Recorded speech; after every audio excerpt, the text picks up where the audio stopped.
Today's shout out is for Zuldinga. Ulamog the Defiler versus Dehada, Aslask, and Obika. Yeah, don't hold out much hope against Obika and Dehada, but we shall try. Not with that hand we won't. Okay, got into plenty of mana there, so yeah, I think we can keep this one. And that is an Urza's Tower for us, so get that down. In the rare instance that we're going to get Tron online. Arcane Signet for the Mardu player.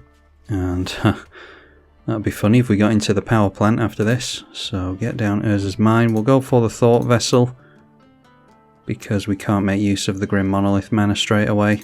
Our opponents are already going to be looking in our direction. We don't need to make them panic ahead of time. Sky Diamond for Obika. Aslask gets down a colourless producing mana and then plays the commander out. And thanks to the Arcane Signet, does have access to white mana, so Dehada comes down straight away. Throw some stuff in the bin, a Relic of Legends, Mirel, and Heroes Podium. We did see Sir Kenzen there as well, and more white mana in the form of the Orzhov Signet, cracking treasure in order to get that down. Alright, there's an Ugin the Ineffable. Can't get that down, unfortunately. We could get down the Zuladok though, but then we're not getting down our commander anytime soon, so suppose it's Gaia Reach Sanitarium. We'll play the Hedron Archive into the Grim Monolith, and if our opponents weren't worried about us previously, they will be now. Obika, Splitter of Seconds, and the 2-2 goes in to try and finish off Dehada, and manages to do that, throwing Dehada out again for 6 mana, and going for the minus once again. This time getting rid of Mount Doom, Badlands, Mondrak, and Jury. They're making use of the treasure for Negan the Cold-Blooded, making Obika sacrifice itself. So an opponent has sacrificed a creature there, and that makes a treasure token, so could still hold up swords or something. So do we want to get down Ulamog? Drawn into Eldrazi Confluence. We could go 3, 4, 5, 6 into Ugin, and then a 1, 2, 3, 4 mana Zuladok. I suppose that would be alright, and then next turn it's 2, 3, 4, 5, 6, 7, 8, 9 for the Ulamog. This assumes that we keep the Ugin in play, but yeah, I think it's worth a risk. That's the problem with Zuladok, it's a bit of a weird one to try and get into play. Alright, and Obika has scooped straight away. So throw out the Zuladok, and that causes a chain reaction, as is typically the case. We'll blow up the Negan, see if we can get Dehada to scoop it up as well. So is going to need haste or some kind of targeted removal to get rid of Ugin here. That is a Kaya the Inexorable, and exiles the Zuladok as opposed to the Ugin. Plays Luxior as well, so turns out doesn't need haste. Can swing in at our Planeswalker with the Dehada. Pluses on that straight away, targeting itself, so it has Vigilance, Indestructible, and Lifelink. Deals with the Ugin. Okay, Gilded Lotus. So 1 mana shy of the commander. Only had 9 mana there, so played out the Gilded Lotus, and we've got Eldrazi Confluence held up now. So could go in for -3/-3 a couple of times. Get rid of the Dehada before it's too much of an issue. And then we could flicker the Grim Monolith as well.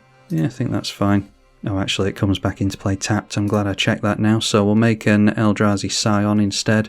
So +3/-3 onto Dehada twice. And that takes the Planeswalker down again. But we are empty-handed. Dehada has 4 cards in hand. So I suppose we could tutor for an Ulamog the Ceaseless Hunger and exile the 2 white sources. That would take us a couple of turns though. Luxior goes on to the Kaya, plussing on itself, putting a Ghost Form counter on there. And then swings in as a 4/4, we'll just take the damage. Okay, and ninjutsuing out a Planeswalker. Don't think I've ever seen that before. That is Nashi, not one that we see very often. See what card they get from us. Clearing a land off the top for us is good, and a land for themselves as well. So playing that straight away. Okay, it's the Mycosynth Gardens for us, so we could turn that into a Gilded Lotus, might be an idea. Gonna need surplus mana for that, obviously. So we'll test our opponent for removal. We at least get to exile the top half of their library. And then I'll play the land here because we can make enough mana to untap the Grim Monolith if we feel as though that's relevant.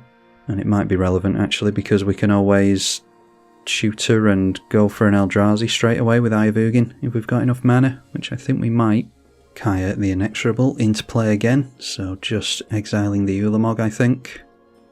So they have to sack 2 permanents to the ward cost if they want to do that. And it's pretty tricky what they go for here. Probably want to keep the Nashi in play. So sacrifice a land and a white source, making our Ulamog play more relevant. Have to count up how much mana we have next turn though. Equipping the Kaya with the Luxio, but it does have Summoning Sickness. So see what they get from us here. I suppose I could have held back the Scion as a blocker and then we could have cracked it in response. That probably would have been a better play against Nashi. Grab a Sol Ring from us and exile a swamp for themselves. So play our Sol Ring. And that allows them into Goro Goro in order to give things haste. Oh, okay. Apparently we passed through the entire turn. So there we see a Sol Talisman, which we have to suspend in order to get that down. Well, in that case, I think we just go for our commander again. Keep giving our opponent a headache. So exile the top half of our opponent's library again. And we'll suspend the Sol Talisman, we might as well. So they've only got 17 cards left in the deck. They obviously lose fewer and fewer cards with every cast of the Ulamog, but how many good cards do they have left? Dehada back out again. There's only so many tick downs on that they can do, but deciding to do that, so revealing more cards to us, get some more treasure. Have a look at the cards. That is a Kenrith's Royal Funeral, Primeval's Glorious Rebirth, revealing a Tashar and an Ganjo. They did get some treasure. Looks like it was Primeval's Glorious Rebirth because of course they had that left in the library. But they've got Annihilator 10 to worry about at the moment. Haven't managed to actually look through their exile zone yet. And there's a Wayfarer's Bauble, pretty useless to us. So 1, 2, 3, 4, 5, 6, 7, 8, 9, 10 leaves them with 2, 3, 4, 5, 6, so they can't actually afford the Primeval's Glorious Rebirth. So maybe they've got Teferi's Protection or something, but we'll try and get them with the Annihilator. So Annihilator on the stack, and looks like that is resolving. Alright, our opponent resorting to getting rid of lands. They get rid of their commander as well. Yeah, I was thinking that they were, of course they can't tick down thanks to that being -3. Don't think they'll be able to afford the Dehada again. Yeah, they've got to get rid of one more permanent, so it's 5, 6, and they need 7 mana, so they could still get into the Primeval's Glorious Rebirth. But decided to just scoop it up, but it's funny that this was left in the library and they just so happened to get into it at the end there. We were just drawing into more mana, but we should have had an Eldrazi in hand there. Missed tutoring for that at the end of a previous turn. It was either going to be the Ceaseless Hunger to try and screw up their mana, or Kozilek, the Great Distortion, in order to refill our hand. But yeah, never got the Annihilator off with Ulamog the Defiler before, so you can see why it draws so much hate. Although we did get away with a few turns of not being touched there, even with all our fast mana in play. Anyway, hopefully you're all enjoying Eldrazi week. Big thank you to the patrons for their support of the channel. I'm tribalkai. Thank you for watching.